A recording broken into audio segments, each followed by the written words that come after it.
there everyone, Professor Yui here.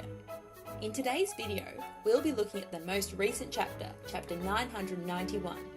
There's spoilers ahead, so make sure you've read the chapter before watching. Let's get straight into it. Previous chapter. We had a 1 week break since the last chapter, so let's start with a little recap. Two main events happened in chapter 990. The first is Inu Arashi and Nekomamushi joining the fight and going Sulong. The second is Drake proposing an alliance with Luffy because his cover is blown.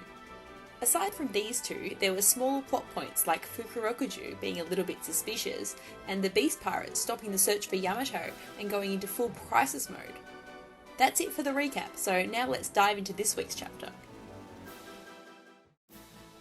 Pirate's Virtue. This week, we get more background on the reason Drake decided to ally himself with Luffy, and it is the conversation he had with Kobe about Luffy in the past. Zoro immediately attacked Drake and told Luffy to reject the alliance. However, Luffy being Luffy, just straight up ignored the warnings from everyone around him and agreed to the alliance, which is no surprise. What's interesting in this scene here is the line that Jinbei said. He said that even pirates have goodwill or virtue or a code. This might be a hint that Jinbei knows that Drake is from the Navy. Or perhaps, since Jinbei knows Drake was in the Navy before becoming a pirate, it is possible that he assumed that Drake is simply inexperienced as a pirate. So he told Drake that the Navy's justice isn't the only moral compass or code in the world. Anyways, I don't think Jinbei knows about the existence of Sword, but it's possible that he knows something about Drake in the Navy. Straw Hats vs Flying Six. Ulti and Page 1 recognised Luffy as the captain because of his straw hat, and also because Zoro called him captain. Up until now, both of them only recognised Luffy as someone who's interfering with their mission to capture Yamato, but now they've got that new order from King, they've completely locked on to Luffy. As they were attacking though, Usopp ambushed Page 1. It's been a while since the Straw Hats were all together in one place, and seeing them fight like this brings a smile to my face, even though it's only Usopp. Usopp told Ulti that Nami was the one who attacked Page 1, so we'll most likely see an Usopp and Nami versus Ulti and Page 1 matchup here. Other than these two, there's still Who's Who, Queen, and also Hawkins on the upper floor, and I can't wait to see their matchups too. Who's Who is probably going to chase after Drake, so if that happens, we might see a swordsman duel between Who's Who and Zoro. Zoro has previously fought CP9's Kaku, who's a zone-type swordsman, so it's possible that we might get some flashbacks to that, and a new move using the 9 Swords style. The 10 Numbers. Apu appeared to stop Luffy and Sanji as they were running to the rooftop. Last time we saw Apu, he was in combat with Kid, so it's a bit of a surprise to see him pretty much injury-free here. In one of Apu's lyrics, he confirmed that there are in total 10 numbers in the Beast Pirates, and as I've said in previous videos, their names follow their corresponding number in Japanese. Out of all the numbers we've seen so far, Hacha is the only one who doesn't look like a demon. I think this is because he was the only successful experiment produced in Punk Hazard, and the other numbers are failures. When Big Mom saw the giants for the first time, Hacha wasn't there, and she said that they are the failed ancient giants. Hacha being the successful experiment would explain the difference in the appearance between him and the other numbers.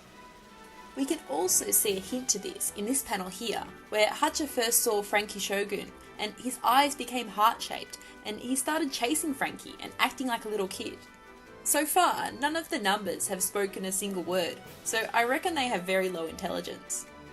However, if Hacha is actually the product of the successful experiment, then he might be more intelligent than the other numbers, because he's essentially just a little kid that has a gigantic body and the genes of ancient giants.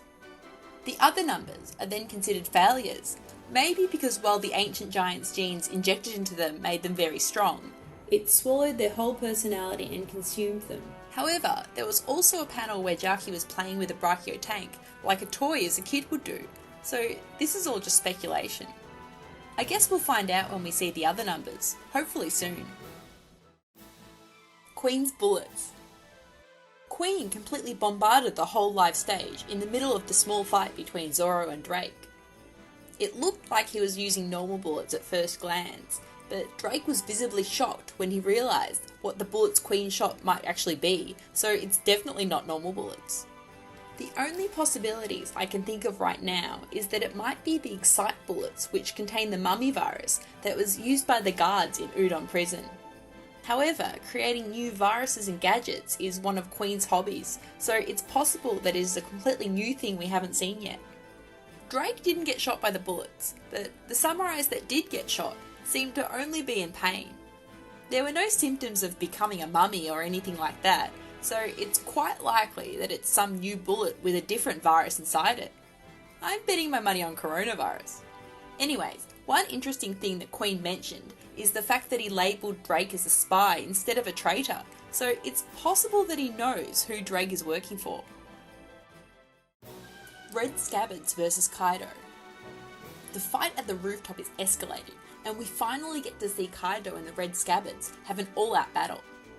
Jack got completely destroyed by Sulong, Inuarashi and Nekomamushi, and he apologised to Kaido. Kaido's reply to Jack's apology though is very interesting.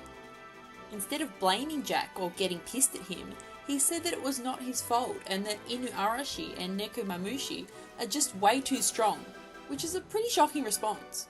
Perhaps he does have a heart and actually cares about his family and his crew. Although it's probably true that Inuarashi and Nekomamushi are just completely overpowered because they destroy Jack without getting a single scratch on them. Anyways, in the battle, Kaido unleashed his insane breath attack at the Scabbards that Kinemon sliced in two down the middle using his Foxfire style, and he even managed to cut Kaido's mouth. There will obviously be a Luffy versus Kaido fight, but judging from what we've seen so far, I say it's possible that Kaido and the Scabbards will be a draw and that they'll just exhaust themselves to unconsciousness. Often in One Piece, small insignificant lines and the chapter title foreshadow future events, and this time the chapter title and Kawamatsu's final line point towards the Scabbards dying and taking Kaido down with them. So yeah, I think them taking each other out is very much on the cards here. That's it for today's video. If you liked the video, press the like button and subscribe if you haven't already. See you on the next video.